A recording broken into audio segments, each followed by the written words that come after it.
Honda CBR 1100 XX har tilnavnet Super Blackbird, hentet fra det amerikanske kampfly SR-71, der kan flyve 3 gange lydens hastighed.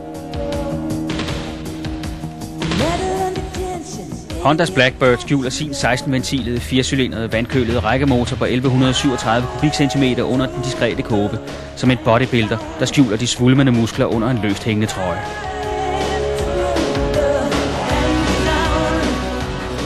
Marksydelsen på 164 hestekræfter gjorde ved introduktionen tidligere på året sportstouringmaskinen Honda Blackbird til verdens stærkeste serieproducerede motorcykel. Den kraftige motor og den meget lave vindmodstand skulle kunne gøre den til den motorcykel, der kan nå de 300 km/t.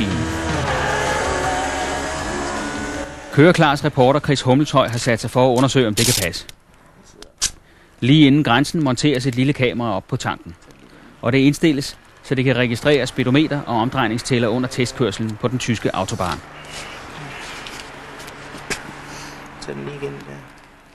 Så er vi kommet ned til Tyskland, hvor der er frie hastighedsgrænser.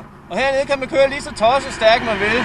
Så det er rigtig fast, og den her den kører 300 km/t. Hold nu godt fast derhjemme, for det her det kommer til at gå stærkt. God tur.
Ja, det kunne den altså godt.